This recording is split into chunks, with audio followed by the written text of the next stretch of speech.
kiyya ni yaadatamaa sababoonni sooshaal miidiyaa kanarraa baduun maaliif ammoo rakkoota nu mudatan namoonni hedduun rogeeyyiin Oromoodhaa fi akka dhuunfattis ta'eetii akka garagaratti namoota hedduu gama sooshaal miidiyaa kanaan uggurri garagaraa irra kaa'amaa uggura garagaraatu nama mudata. Kanaaf uggura ji'a tokko xumuree erga miliqii yookaan ammoo tinuu bahee jedheen asitti ammoo hiriira dheengaddaa mormii sirna nafxanyaa yookaan sirna amma jiru mootummaa abbaa irree mormuudhaaf Berliin deemne irratti jechuudha. Erga guyyaa tokko as ajamni walaba bahee yookaan ammoo uggura jalaa bilisa bahee ammas rakkoo biraatu nu mudatee sababa saniitiif ammas ji'a tokkoof uggurri biraa narra jira. Uggura kana keessatti ammoo wantoota akka sheer qofaa fi laayivii na hayyamamaa imeelatti barreessee sanuu kanarra carraa argadhee erga imeelatti barreessee ammallee uggura ji'a tokkotu narra jira. Poostii waa godhuu hin danda'u, waa barreessuu fi waa maxxansuu hin danda'u jechuudha.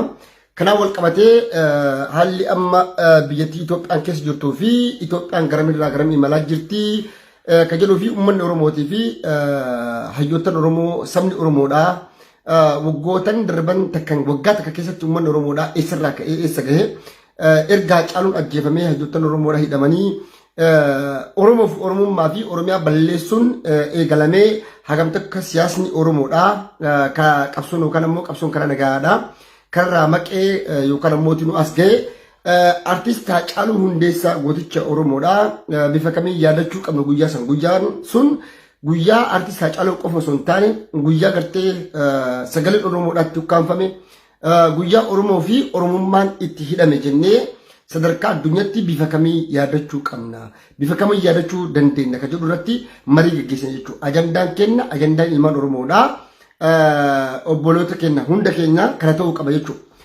Kana kan jechuu fi barbaade maaliif nuuf ajandaan mootummaan bilisiginnaa yookaan PP oofaa jiru nuuf ajandaan nuuf ta'uu qabu. Kanatti haasa'an immoo tinuu Itoophiyaan garamirraa garamitti imalaa jirtii fi obboloota keenya kan biyya Suudi Arabiyaa keessatti miidhaan hamaa miidhaan cimaan irra gahaa jiruu fi gochoonni shukanneessaa gara jabinaa irratti raawwatamaa jirus bifa kamiin ilaalla kan jedhuu fi bifa kamiin isaan cinaa dhaabbachuu qabnaa isaan gargaaruu dandeenya hanga humna keenyaa kan jedhu irratti kan mari'annu ta'a jechuudha. Ka'umsi kiyyaan egaa kaa ilmaan Oromoodhaa hundi keessan sadarkaa idil addunyaarra kan jirtan jechuudha. Akkuma beektanii fi akkuma yaadataniif jechuudha. Erga artistii Hacaaluun ajjeefame hayyoottan Oromoodhaa rogeeyyiin Oromootii fi qeerroo fi qarreen Oromoodhaa jumla hidhamuun waajjiraalee siyaasaa Oromoodhaa cufamuun mormitoonni jaarmiyaa siyaasaa Oromoo keessattuu hooggantoota sadarkaa koree giddugoleessaa keessa jiran kan akka gartee jaarmiyaa adda bilisummaa Oromoo KFO jaarmaalee siyaasaa Oromoo garagararraa hidhamuun kan eegale waggaa takka jechuudha. Jumlaan ilmaan Oromoodhaa sagalee Oromoo ukkaamsuun OMN miidiyaan Oromoodhaa sagaleen Oromoo biyya keessa jiru cufamuun odoo kelloon arrallee kan biyya jiraatu taate yeroo sanitti kelloon ni cufamaa, odoo miidiyaan bultum yeroo sanitti kan biyya jiraatu taate miidiyaan bultumis ni cufamaa. Miidiyaaleen Oromoo arra biyya alaa kana keessa taa'anii yeroo isaanii gubanii wareegama qaalii kafalanii saba isaaniitiif uummata isaaniitiif fi biyya isaanii Oromiyaadhaaf sagalee ta'aa jiran odoo yeroo sanitti kan biyya jiraatan taate hundi isaanii kan ugguramanii fi kan hidhamanii fi kan biyyarraa ari'ataman ta'a ture jechuudha. Kana hunda dandeenyee kana hunda keessummeessaa har'as immoo uummanni Oromoodhaa murannoo kutannoo fi ejjennoo qabuun miidiyaalee sagalee uummataa ta'an hunda cinaa dhaabbachuudhaan warroonni aarsaa guddaa kafalaa jirtan galatoomaa ulfaadhaa isin jechuu barbaada. Egaa kanatti aansee rakkinni guddaan hamaan ilmaan Oromoodhaa mudate Oromoo haalli kaayyoo yookaan ammoo tinuu kiyyoo yoo beektan kiyyoon beektanii biyya keenya silligaa jedhanii karkarroofaa leeccafaa bineensa qabeenya kee balleessu oomisha kee balleessu dhufe silligaadhaan qabdaa silligaadhaan irra qabdi booda ajjeeftaa yoo hin dandeenye ammoo tinuu sikaala keettaaf sikaala kana keessa hotisanu achitti du'a jechuudha. Kanaaf mootummaan kun Oromummaa fi Oromiyaa cabsuudhaaf Oromummaa fi Oromoo balleessuudhaaf mootummaan Abiyyi Ahmad kun waggaa har'aa hundi keenya akka yaadannu akkuma yaadannu Juun 29 artistii keenya goota keenya qaroo sabaa ija Oromoodhaa ija biyyattii sanii fi gaanfa Afrikaa kan ta'e Hacaaluu mootummaan kun nyaate. kan Haacaaluu nyaate muummicha ministeera Abiyyi Ahmed nama jedhamuu fi saayibboottanuma isaa warroota isatti kalaan kanarra miliyoonoloota ta'an kanarra qabeenya hedduu horatan kanarra dhiiga obboleessa isaaniitiin faayidaa bu'aa dantaa dhuunfaa isaanii qabeenya bordhiisanii deemaniif bordhiisanii biraa du'aniif obboleessa isaanii goota seenaa biyyattii san keessatti jijjiirama biyyattii san keessatti dhufe keessatti artistoota akka Teedii Afroo Mr. X, Mr. Y, Mr. Z caala nama gootummaadhaan akka hoogganaa siyaasatti akka abbaa jijjiiramatti wareegama qaalii kafaluudhaan sirna TPLFin bulchaa turte sirnuma Ihaadig nama wareegama lubbuu qaalii isaa kafalee falmaa ture kan wareegama qaalii kafalee kan kutannoo fi murannoo ejjennoo gahaa qabu kan dantaa sabaa yoomuu dabarsee diinaaf hin kennine kan dhimma dhuunfaatii fi dhimmoota garagaraatiif saba isaatii fi eenyummaa isaan jijjiirre kan rakkataa Oromoodha. Beekaa Oromoodha. Hayyuu Oromoodha. Walumaa galatti Oromummaa fi Oromiyaa cinaa dhaabbatu. Haacaaluun har'aanaaf Oromoo fi Oromummaa fi Oromiyaa keessatti kan argee kan isa Oromummaa fi Oromiyaa ittiin ibsu dhajedheetii yaada akka nama tokkotti jechuudha. Hundi keessanis akka akkas jettanii yaaddan abdii guddaa qaba jechuudha. Kanaan wal qabatee nuti guyyaa 29 as gaddeemu kana guyyoota muraasa qubaan lakkaaman jechuudha. Kan nu hafe guyyaa I think guyyaa sun wiixata ta'a mandee kan sararee jechuudha akka addunyaatti. Oromoonni idil addunyaa irratti argamtan kan biyya Kanadaa, Awustiraaliyaa, Ameerikaa biyyoota Awurooppaa garagaraatti argamtan guyyaa gootichi Oromoo Haacaaluun itti ajjeefame Haacaaluun mootora jijjiirama qeerrooti. Guyyaa qaroon Oromoo itti jaamte guyyaa gartee goolaba silaa qabsoo injifannoo bilisummaa Oromoon itti goolabe jedhutti Oromoon hafuura itti baafadhe jedhutti guyyaati Oromoo gadaameessi Oromoo hafuura itti baafadhe haati Oromoo boo'icha dhaabee Oromoon rakkoo hiyyummaa gadadoo saamicha reebicha dhiittaa hidhaa ajjeefamuu buqqaafamuu rakkoolee silaa addunyaa kanarratti rabbis balaaleffatu rabbis jibbu kan sirnaa fi seeraa fi heerris jibbu sirni gadaas jibbu heeraa fi seerri idil addunyaas jibbu ilmi namaa miti mukunuu jibbu irraa bilisa bahee akka ilma namaatti Oromoon jiraadhee hafuura baafadhee isa naan malu isa na bulchu kan qe'ee kiyya irratti abbaa kiyya na godhu abbaa qe'ee abbaa lafaa abbaa biyyaa na gochuu danda'u filadhee isaan bula jedhee yeroo Oromoon hafuuratti baafachuudhaaf qophiirra turetti sirni nafxanyaa yookaan ammoo sirni warri Amaaraa yookaan illiitonni Amaaraa duubaan hoogganan kan akka Biraanuu Naggaa fa'aa Daani'el Kibret fa'aan obboleessa keenya Haacaaluu Abiyyi wajjin ta'uudhaan nyaatanii jiran ajjeesanii jiran. Kana ilmaan Oromoo hundi keenya irra walii gallaa kana bal'aan jaamaan beekan hayyuun Oromoo wallaan Oromoo hundi kan beeku qe'eef qabeenyi Oromoo fi mukkeen gaarranii fi bineensi Oromoo hundi kan beeku jechuudha. Guyyaan Juun 29 kan guyyaa artistii Haacaaluu gooticha Oromoodhaa itti yaadannu nuuf ta'uu qaba akka sadarkaa idil addunyaatti jechuudha.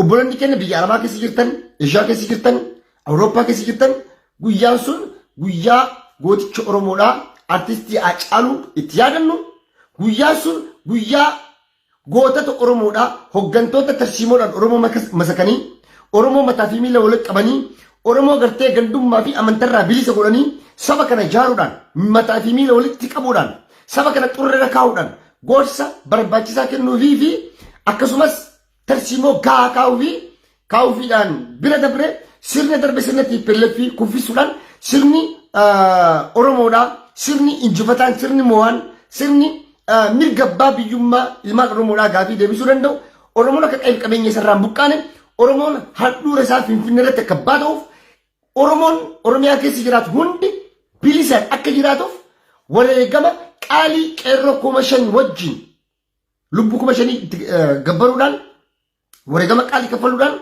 Oromoon leccalloodhaan yaadaan dinagdeedhaan sammuudhaan beekumsaan waa hundaan qabsoo cinaa dhaabbatee uummanni Oromoo kutannoo qabuun ejjennoo qabuun murannoo qabuun qabsoo kana cinaa dhaabbatee sirna tiippelle fi warroota kuffisee fi hogganaa turan kan akka Jawaar Mohammadii fi Baqqalaa Garbaa kan akka Koloneel Gammachuu Ayyaanaa Jaladdi Raggaasaa namoota hedduu maqaa isaanii yaamee fixuu hin dandeenye yeroo ammaa kanatti sirni kun sirna isaa nyaate. Sirni kun sirna Jawaar Mohammad mana hidhaa keessa kaa'ee Baqqalaa Garbaa sirnoonni darbanis hidhaa reebaa torchu gochaa turan hadhas itti darbe jechuudha. Mootummaan kun mootummaa akkasiiti. Guyyaan sun guyyaa Baqqalaa Garbaatti hidhame. Guyyaa qabsoo bilisummaa Oromoodhaa karaa qabsoon Oromoo karaa lamaan jirti. Qabsoo karaa nagaatii fi qabsoo karaa dannuti. Karaa addaan baafadhaa. Qabsoon karaa hidhannoodhaa bilisa bahee gaafa qabsoon karaa nagaa itti hidhame. Sagaleen uummata Oromoodhaa itti ukkaanfame. Gootonni qaroo sabaa ta'an kan akka Haacaaluu itti ajjeefaman.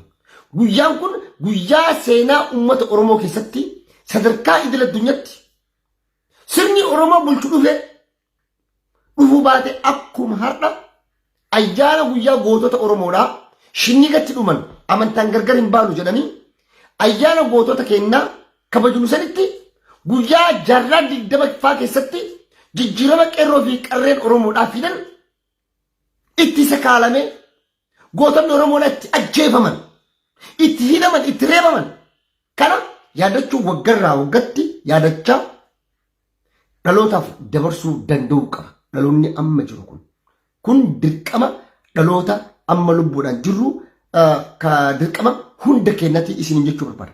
Kana ilmaan Oromoodhaa dirqama kana godhuu qabna. Guyyaa san ilmaan Oromoo biyyoota Jarman keessa jirtan, Awurooppaa garaagaraa keessa jirtan, London jirtan, Awustiraaliyaa, Kanadaa biyyoota garaagaraa keessa jirtan hundi keessan amantaa kamurra gandummaa fi loogummaa garaagaraa siyaasaa kamurra bilisa taatanii Haacaaluun kakaafoti miti, kaabaawoti miti. Haacaaluun kan Mr. X, Mr. Y, Mr. Z miti. Kan uummata Oromooti. Guyyaa san ilmaan Oromoo sadarkaa idil addunyaarra jirru tokkummaadhaan mataa fi miila walitti qabachuudhaan yaada keenya gargar hiruu dhaabuudhaan Haacaaluun Oromummaaf Oromiyaaf du'e ka jedhu san kabajuu dhalootaaf dabarsuu Oromiyaa yoo akka bilisomtu walabamtu taatellee guyyaa sun akka Oromiyaa guutuu keessatti yaadatamee oolu gochuun dirqama lammummaa dirqama Oromummaati isin jechuu barbaada. Kanarratti ilmaan Oromoo hundi keenya kan walii gallu ta'a. Kanatti taasisee waa'ee amma filannoo kun xiqqoo xiqqoorraa xiqqoo bira dabruu barbaada. Waa'ee filannoo amma biyya kana keessatti biyya Itoophiyaa keessatti mootummaan abbaa irree mootummaan abiyyi gaggeessaa jiru jechuudha. Filannoo marsaa jahaffaadhaaf deemu filannoo dimokiraatawaa filannoo haqa qabeessaa fi filannoo walabaa jedhanii taayee danda'an warri badhaadhinaa warri PP abiyyi dabalatee warroonni fakkaatota isaa yeroo lafa dhiichisan argaa jirra jechuudha. Abbaan filannoo kanaa silaa akka ta'u kamalu kan abbaa jijjiirama ka dhiigaa fi lafeetti cabsee wareegama qaaliitti kafalee ilma Oromoo ture. Oromoon filannoo kana keessa waa takka qabu. Oromoon filannoo kanatti hin hirmaanne. Filannoon kun ajandaa uummata Oromootii fi Oromiyaallee miti. Ajandaa uummata Tigraayillee miti. Ajandaa uummata Somaaleellee miti. Naannoo Somaalee filannoo filanne. Beenishaangul keessa filannoon hin jiru. Tigraay keessa filannoon hin jiru. Oromiyaa qofaa miti jechuudha. Oromiyaa keessatti warroonni filannoo gaggeessan mootummoota abbootii irree filannoo yeroo jalqabaatiif seenaa biyyattii Itoophiyaa jedhamtu san keessatti filannoo xiqqollee ta'u sifa yookaan dhama fakkeessuudhaaf illee hin taane biyya Itoophiyaati. Sirna Abiyyi Mallas Zeenaawillee haa ta'uuti mootummaan Dargiillee haa ta'uuti filannoo sobaa filannoo dharaa gaggeessaa turan. Garuu akka Abiyyi kanatti ka ija baasee mootummaa abbaa irree filannoo sobaa filannoo haqaa irraa fagaate filannoo kijibaa ka addunyaan guutuu qubatti qabde hin jiru. Seenaa biyyattii san keessatti filannoon yeroo jaha gaggeeffame dargirraa kaasee seenaa biyyattii sanitti ammoo filannoo sobaa filannoon kijibaa addunyaa guutuun lammiin biyyattiidha ummanni biyya mootummoonni naannoo gaanfi Afrikaa fi addunyaan guutuun rabbiillee qubatti baase filannoon kijibaa akka bijiin jiru. Warroota isaan morman mormitoota siyaasaa Oromoo cufidhee gootota Oromoo hedduu ajjeese biyyattii Itoophiyaa keessatti lola hamaa bane lola uummata Itoophiyaatii fi lammii Itoophiyaa yaaddessu sun taane sadarkaa mootummoota addunyaa biizii godhee bar mootummaan Abiyyi. Sadarkaa mootummaan Eertiraa biyyatti bulchu keessatti filannoo geggeessuun dargiin godhee mallas godhee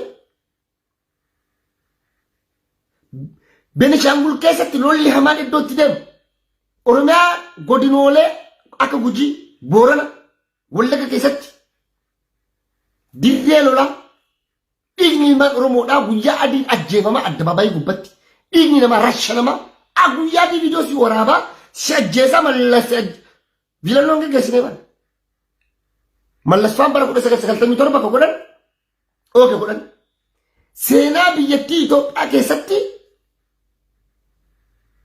yeroo filannoon ga'u paartiin mormitootaa fi hayyoottan gaazexeessitoonni miidiyaan akka zamana Abiyyiitti cufameen beeku. Biraanuu Naggaa afaan itti 97 dorgomaan ture. Maaliif hin jedhamin filannoo dura? Burtukaan Miidhagsaa itti gaafatamtuu boordii filannoo Itoophiyaa filannoo dorgomaa turte. Maaliif hin jedhamin filannoo dura? Erga filannoon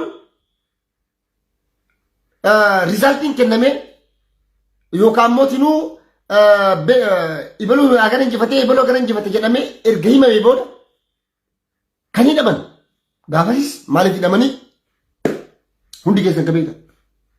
Kanaaf har'allee wanni ta'e sanumatu deebi'e jechuudha. Kun wanni gaarii ta'e tokko maalidhaa? Oromoo fi Oromummaa fi Oromiyaa guutuun balbala cufatanii mee Oromiyaa keessa parsantii meeqa dargaggoon Oromoo qeerroon Oromoodha warri har'a filannoo kana filatu warroota gaabii uffatan warroota zamana dargiillee filannoo jaha filatantu filate filannoo jaha jechuun warra gabrummaanillee filachaa ture yeroo kana isiniin jedhu warri har'a filannoota Oromiyaa keessatti geggeesse kun bakka hundatti warra filannoo jaha yookaan 5 yoo xiqqaate 2 warra filate qeerroon Oromoo jijjiirama kana fide filannoo takka filatee hin beeku. Parsantii guddaan har'a filachuun malame Oromiyaa keessatti daataa deemaa gura. Umriin namaa eessarraa gangaa warri umrii 18 fi 36 jidduu jiru 18 fi 25 jidduu jiru 18 fi 40 jidduu jiru kamii 40 fi 60 fi 50 ka jiru kamii jedha lala. Warri jenereeshiniin har'a gabba'ee filannoo geggeesse kun Oromiyaa keessatti warroota umriin isaanii 60moota 70moota keessa jiran dhugaa dubbachuudhaaf dargaggoon agarreenu qeerroon agarreenu hawaasa biyya daldalama Oromoon agarra jirti bara sanuu yeroo isaan kijiban yeroo isaan soban filannoo magaalaa tokkorra geggeeffame Shaashamannee geggeeffame argatan Daani'eel Kibret isa maxxas mana kabbaa Daani'eel Kibret waa'ee filannoo Oromiyaa maaltu galchee Biraanuu Naggaallee sasii maxxasoo barbaada. Addisuu Aragaataa jedhandaa hundi ilmaan nafxanyaadha isa sii maxxasa isa posti sii godhan.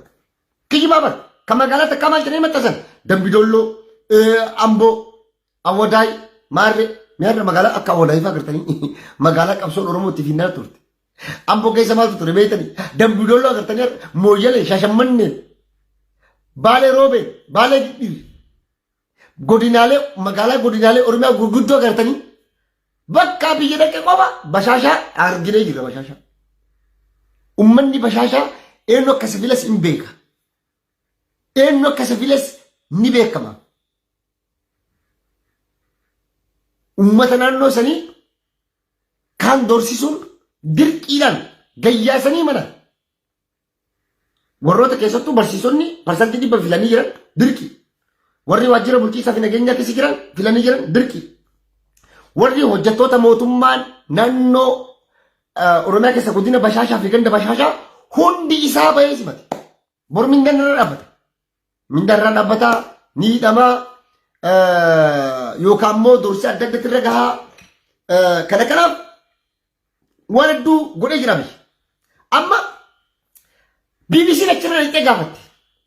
Naannoo Tigraay keessa beelli hin jiru jedha biyya. Waraana Eertiraa qofaa miti kan bulchaa jiru kan naannoo Tigraay bulchaa jiru. Suudaan illee waraanni Suudaan ni jira jedha. Kijiba soba rabbi jibeeroo si boomu. Mootummaan kun addunyaan itti qoostee addunyaan itti kolfiti. Kanaaf gamtaan Awurooppaa taajjabbiin argin. Kanaaf gamtaan mootummoonni addunyaa filannoo Itoophiyaatiif beekamtiin kennin. Har'a filannoo gaggeeffame kana keessatti kan abbaa lafa warri akka Izeemaa, Abinii, Baaldiraasii hundi isaanii ashqaabaaqii. Hundi isaanii bilisiginnaa ana isinitti hima. Borammoo wadhamuun jaraan oolu beeka. Gaafa rizaaltiin himamu Finfinnee irratti yoo Izeemaan hin injifanne daataa olii qodanii jiran hin beekanii. Baadar Izeemaan injifatee jira. Guutumaa guututti. Izeemaan naannoo Amaaraa magaalaa akka Baardar parsantii 100 injifatee jira. Bareecha karaa biyya sobuu hin danda'u. Achamallee biyyinni achi kaasuu hin dandeettu borgana. Balaa biraa akka fitti taate malee. Magaalota naannoo gurguddoo Amaaraa keessatti abbiin isin injifatee jira mo'amtanii jirtan. Magaalaan Finfinnee ammoo ta Izeemaati. Adaamaan ta Izeemaati. Izeemaan naannoo Amaaraan barbaadu. Izeemaan naannoo Oromiyaan barbaadu. Kaayoo isaati miti hin barbaadu. Uummanni hin qabalu. Affaarri hin fayyadu. Sumaaleen barbaadu Izeemaan Biraanuu Naggaa. Biraanuu Naggaa Benishaanguliin hin barbaadu. Biraanuu Naggaa Dabuubii fi Finfinnee. Dabuubiin kasaati Finfinneen kasaati koota olii qoodanii jiran. Badhaadhinni naannoo Oromiyaa yoo heessa bulchuuf deemti kun gaafidha kana. Gaafa Izeemaan Finfinnee bultee Finfinneerra murteessee qotee bulaa Oromoo lafaa buqqisee qabeenya Oromoo saamuu fi keeyyata 49. Keeyyata 49 faayidaa addaa godinni Oromoo fi uummanni Oromoo yaada argachuu qaba qotee buloonni Oromoo kan jedhu jarri achi keessaa sarrasan haqan piippiin badhaadhinni har'a chigginyi sobaa dhaabbatuun malabbasii heduuf deemti kan waliin ilaalu ta'a jechuudha. Gabaabatti biyyi Itoophiyaa jedhamtu takka biyya filannoo dimokiraasii miti jechi dimokiraasii jedhu karaa biyya sirra hin bahin. Filannoon bara gaggeeffame filannoo 5 darbanii xiqqoo fakkaachuuf illee parsantii 5 hin ga'u.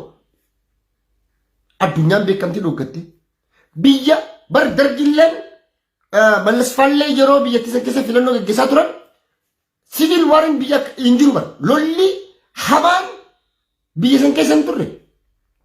Gudeeddaan gochoonni yakka waraanaa uummanni Oromoo Walloo Kamiseen Itoophiyaadhaa bara akka Itoophiyaatti waddan Oromoodhaa Itoophiyaadha. Uummanni Walloo filannoo gaggeessee jira. Wallagga keessa filannoon gaggeeffame. Shawaa keessatti filannoon gaggeeffame. Booranaaf Gujiitti filannoon gaggeeffame. Filannoo kaameraa 2 qofa filanii gaggeessan. Har'a biyyi sun kasaaraa siyaasaa hamaa keessa seente. Biyyi sun karaa dimokiraasii karaa bilisummaa fi walabummaarraa mayixee har'a ammoo abbootiin abbaa irree ilmaan abbootii irreedha. Kan akka Siyyum Tashooma Gumaarra isa jennuun kan akka Tanakaafaa Oromoorraa diqaalaan ilmaan Minilikii fi Nafxanyaa biyya har'a isiin abbaa irratti taatee miidiyaa irratti Abiyyi Hidiree keessa gulufuu fi kan maxxansaa abbaa biyyaa taatee halaqaa taatee har'a ammoo Haacaaluun tajjeefame Jawaar galatti itti dhabee qeerroof qarreen galatti itti dhabanii warroonni warri gama qaalii kafalan har'a torchi ta'anii itti dhabanii itti dhama'anii kan akka Jaaldaawwan Ibsaa fa'aarra mana isaa keessatti hidhaa dhaabbataa hidhamanii kan akka Maraaraa fa'aa filannoo keessaa ba'anii abbaa ofaan ba'anii Oromoon filannoon kun Oromoo fi Oromiyaa miti addunyaallee ilaallatu Itoophiyaan ma ይመለከትም gaanfa Afrikaallee ilaallatu filannoo gaafa nu ijoollee taanee xixiqqoo taanee meeshaa taphannu gartanii kun meeshaa beetanii yoo taphattan ijoollee gandaa wajji kubbaayyuu mitiyyuu sadarkaa kubbaayyuu hin gahin awwala maal taphannaa lixifaa bukeessi ta'uu kan biddeena gootaa taphatta maal jettaa miti waan ijoollee har'a biddeena taphattu yookaan mootinuu lixii qallisnee maaliif kanallee bar maatii bakkeen nafaa jalaa garraa miti waan akkanaa kana haa taatu garuu jollummaa sabiyyi gaafa nu sabiyyi taanee taphatamnu agartanii akkukuluufa ija qabadhuufaa jennee quba shan akkana qabannee wata asiin deemtu kun asiin si argaa kun asiin bar akkana si argaa jira kun achi deema boordi iddoo filannootti har'a maaltu gaggeeffamaa jira dirqiidhaan kilaashiidhaan hidhataan gandaa dunkaana guutuu eegaan jiru milishaan kafiluuf dhufu koota askaayi jecha Oromiyaa keessatti doorisa beekaa ture warra har'a dirree filannoo irraa hidhame ilmaan Oromoo kumaatama ta'uu keessa quba qabdanii quba qabdan filannoo filachuudhaaf dhaqee ilmaan Oromoodhaa achi hidhaman nama filatuu iyyuu hin qabu bar garuu waraqaa xalayaa filannoo sanirratti ilaala sabboonummaan dhugaa kana hin dhaqe nama filatuu qabu miti garuu kaardii filannoo filatu san gubbatti firii Jawaar Mohammad firii Baqqalaa Garbaa firii Abdii Raggaasaa firii all Oromo political prisoners isa jedhu ijoollee Oromoo barreessite ganaa baroota jarri barreessitee geessitu kun kilaashiin dhaabbatee ilaalaa kun egaa jarriyyuu booksii keessa buusanii booksii keessa baasanii laalan qaba yaasu dirra suphat jedhanii ijoollee Oromoo jala guluufanii qaban information hedduutu nu gahe mirga qaban filannoodhaa miti guyyaa filannoo firii Jawaar Mohammad jettee maaliif kaadimamaan kee abbaanati filattu isa waan ta'eef Baqqalaa Garbaa abbaati waan ta'eef abbaan filattu isa waan ta'eef har'ati filachuudhaaf dirree san dhayxee firii Baqqalaa Garbaa eegaa namni na filadhu isaanii naa hiika naa gadhiisa yakkaa miti bara har'a Itoophiyaa keessa yakka ta'ee dirree irratti namni tumamaa torchi ta'ee sadafiin tumamee kan lubbuun keessa baa jiru meeqatu jira kanaaf filannoon kun filannoo Oromummaa Oromiyaa fi saba uummata Oromoo illee ilaallatu miti filannoon najisa filannoon gartee najisni irraa najisa Itoophiyaa keessatti yeroo jalqabaatti kan gaggeeffame kaabii jaamata kanaa nami jedhe kana ka jedhennu BBC CNN jedhe New York Times jedhe miidiyaalee addunyaa mootummoota addunyaa guututu jedhe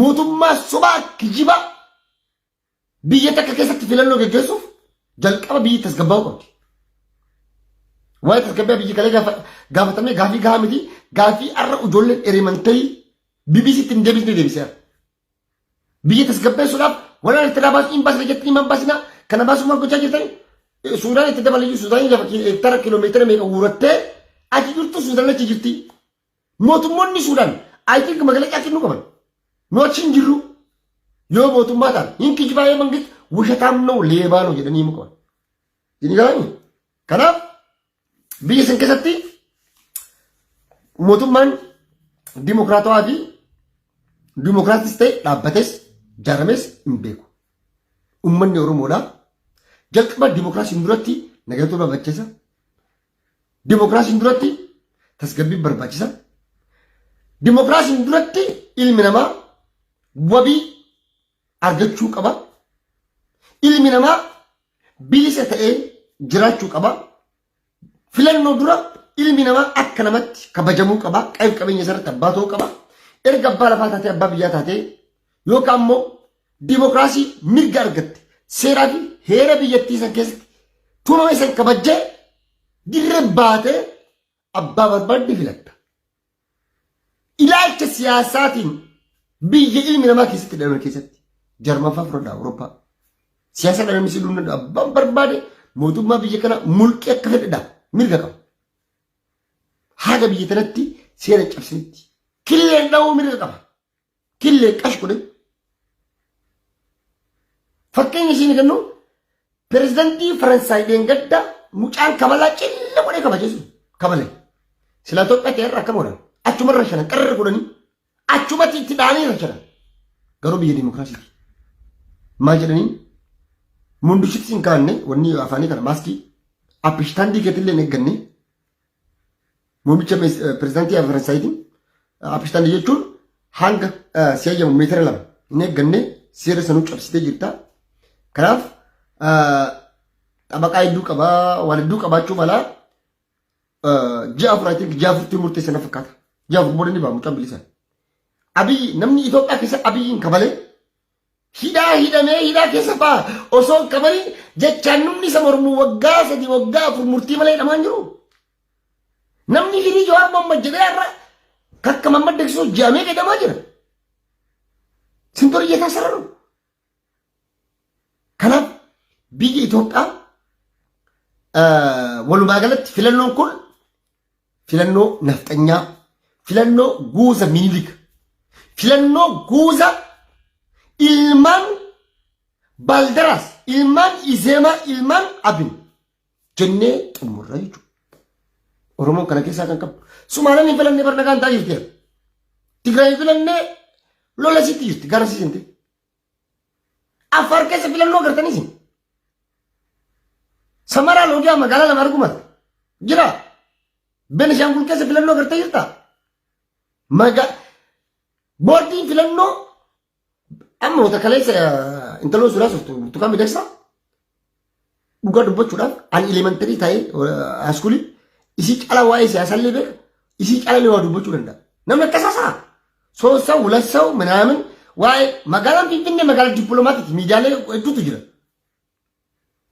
badare tay jadi himbai di ubakabdi udah fanda cina du bedi kanaf biya bekamtina kasi jira keseti filanno kasi gesun biyatisan garumatti wadala yillat ofda biyatisan diguta biyatisan gar kufati ofda kanaf oromon walumagalatti injifatada injifanne jirra oromon muhajir kana nakamada oromon dibbatti abiyyi mo guyyan inni timirkanes guyyan aftanyatti mo ilma miliki fi diina isaatti moo oromoo katimir kaleessi haadha jechuudha. Sila haadha oromoon oromiyaa guutuun dhiichisaa turte jechuudha. Haadha garuu moohuu kenna mirkaneeffannee jirra injifachuu kenna mirkaneeffannee jirra ni injifanna ni bilisoomna ni walaboomna biyya nuuf maltu ta nu fakkaattu ta oromoon abbaa lafaa abbaa biyyaatti ta'u biyyateen ni jaarranna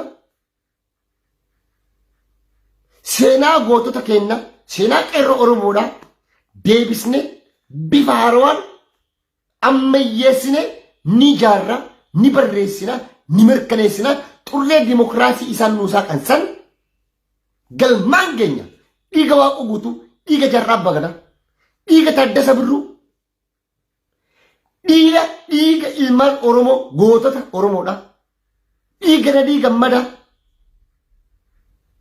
dhiiga gootota shinni gara dhumanii san kaayoo isaan dhumanii san oromiyaa dimokiraatomte ijaaruudhaaf yoomuu caala oromoon kan hidhate mataa walitti qabate yaada gargar hiruu dhiise yaada walitti qabate oromoon kan biyya isaa ijaaruun amma oromoon ni injifate malee hin mo'atamne oromoon mo'atamee hin beeku harka kennuun hin jiru takka harka kenninu harallee hin kenninu namni arra Itoophiyaa keessatti gabbee filate oromiyaa keessatti gabbee filate nama miiliyoona takka gahu nama miiliyoona lama osoo lakkooftan warroota uumamee har'a silaa arra jarri miidiyaa qabanii warra amma fakkeenyaaf sabbataa yookaan gullallee beekana kaasanii shashamanneedhaa dambidoolloodhaa awwadaayii baaleroobee jedhanii hiriira tokko maxxansan dhiisa yuume dhiisa akkanumatti taati nama meeqatu har'a filannoo filatee filannoo meeqatu biyya san keessatti geggeeffame haalli filannoo biyya sanii maal fakkaata kan jedhu osoo laaltanii lakkaa osoo har'a jarri miidiyaa qabaatanii feesbuuka qabamu kaadiree guutuun isteeshina filannoo hunda har'a akkana footoo gadirtee nama miiliyoona argaa ture garuu filannoo miti nama sukkaaraa fi zayita fudhachuudhaaf hiriira baheen fakkaatan sukkaara rakkoo sukkaara jira rakkoo zayita jira rakkoo jireenya rakkoo harcee jira warra raashina fudhachuudhaaf hiriira bahanuu fakkaatu manni kun jechuudha dhugaa dubbachuudhaaf kanaaf yeroo kana argitu injifannoo si dhagahamuu qaba yeroo kana argitu moohuun kee sitti dhagahamuu qaba Jawaar injifachuu isaa baqqeen injifachuu isaa Mikael Borofaan injifachuu jira Jaaldaawwan isaa fi Dr. Maraarafaan injifachuu jira an haqa ragaa baan Mikael Borofaan Abdii Jalabdii Raggaasaafaan Shamsaddiin Qaafaan Mammad Deksisoofaan moo'uun jira haqa ragaa baan haqa moone injifannee moo'uu keenya katti nuu mirkaneessa namoonni isiniin galle kasammuun kolfii kasammuun dumii akka feete jechuu malta garuu immoone bara eenyu wajjin immoone sanu addunyaa wajjin biyyoota ollaa wajjin sabaaf sablammii wajjin lammii keenya obboleeyyan keenya wajjin filannoo abbaa irree moone haqaan dhugaan moon keenya ammoo maali filannoon biyyattii sanii filannoo fakkaachuu dhabu yeroo gowwichi jazbaan arra warri kunnaan bardar jinni gondar ashanifaan jiru itti isa sobee addunyaa miidiyaan addunyaa guutuun isa kijibsiiste gamtaan Awurooppaa isa sobee kun isa sobee kijibee addunyaa tana guutu maqaa filannoo balleessee abiyyi ni Ameerikaan kan arga elekshinii maqaa elekshinii akkamitti dhuftini Awurooppaan akkamitti amma elekshinii abiyyi Itoophiyaan elekshinii kol biyya kana keessatti kolfanii adii watattee biyyuu kolfan uummanni adii kun biyya kana abiyyi akkana ulaa geggeessaa jira siviil waarii jinnii miidiyaa lallini elekshinii biyya kana qabaletti geggeessan akkasitti qabaletti nee bareefa kanaaf Oromoon moo'ee jira ni moonaa galatooma egaa kabal'ina yeroo biraa walitti deebina arraaf waa'ee filannollee aganuma jechuu barbaada keessattuu wanni ajandaan guddaa dhufeef maalidha guyyaa yaadannoo obboleessi keenya qaroo sabaa abbaa qabsoodha abbaa gaasa beenziin Oromoo kan ta'e artist Haacaaluu guyyaatti dhabne Juun 29 akka addunyaatti hundi keenya yaadachuu qabna guyyaan sun ammoo guyyaa Haacaaluu qofa sun taane guyyaa gartee qeerroo Oromoodhaa jumlaan 5,000 itti ajjeefaman walumaa galatti akka guyyaan sun yaadannoo Oromoo fi Oromiyaa fi Oromummaa keessa onnee keenya keessa jiraatu qalbii keenya keessa jiraatu yoo kabor bilisoomnuu fi wala boomni taatillee guyyaan sun akka guyyaa yaadannoo guddatti sadarkaa akkuma guyyaa gootota kabajinutti akkuma guyyaa Oromoon seenaa isaa keessatti maal Ameerikaanis Jarmaniinis Awurooppaanis ni kabajji guyyaa wareegamtoota isaanii guyyaa warra jijjiirama isaanii fidanitti guyyaan sun nuuf guyyaa gartee Oromoon ijaa fi gurri isaa biyya keessaa itti uggarame qaroon isaanii itti ajjeefame beektonni hayyoonni abbootiin gartee rogeeyyiin gurguddoon Oromoodhaa itti ukkaanfaman itti hidhaman mana keessaa fi hooggantoonni jaarmanii siyaasa Oromoodhaa dirree siyaasaa keessatti dhiibamanii ba'an waajjirri isaanii itti cufame miseensi isaanii deeggartoonni isaanii jumlaan itti hidhamanii fi qabeenyi waajjiraalee isaanii kompiitarii laaptooppii fi wanti xixiqqoon hangam beektu waraqaa dabtarri saamame guutumaa guututti Oromoon itti saamame guyyaa Oromoon itti cabuuf kiyyoon kaayyaafame guyyaa sanii kanaaf Juun 29 Juun guyyaa akka har'a Tigraay akka Oromooti miti uummanni Tigraay akka Oromooti miti abadan nafxanyaadhaan waliin dhiisan abadan irraa kafalatan malee hin dhiisan jaratan abadan irraa kafalatan abadan ammoo irraa kafalachuufis ta'an abadan isaaniifis harkan kennan kanaaf guyyaan sun guyyaa gobanoonni gantoonni fi ilmaan nafxanyaadhaan qabsoo Oromoo ugguruudhaaf sakaaluudhaaf qabsoo karaa nagaa kiyyoo kaan Oromoon ammoo filannoota hedduu qaba qabsoo karaa nagaa sitti beeka qabsoo karaa hidhanus Oromoon bareechee beeka kanaaf Oromoon ammoo karaa kamiinuu bitaanis korii mirgaan babooliin babaalee akka jedhamu Oromoon ni mo'a ammoo baga rabbiinis waaqnis nu gingilche kanaaf mootummaa amma angorra jiru kana oromoon moohee mootummaa isa fakkaatu mootummaa isa malu biyyi isaa biyya dimokiraatumte biyya walabumtee fi biyya gartee mirgi dhala namaa keessa kabajamee seeraa fi heera biyya isaatii fi idil addunyaatii fi seera uumamaa sirni gadaa nu barsiise kabajee biyya oromoo keessatti mataa ol qabatee jiraatu sabni oromoodhaa jaarachuu jira biyya akkasii. Kana namuu yaadna namuu shakkina akkanaa si keessaan badii. Dhaloonni kun dhaloota gabrummaadhaaf uumame miti dhaloota waan gabrummaa baachichuufis kalaqame miti. Hin baatus baatis hin beekus ni falmata.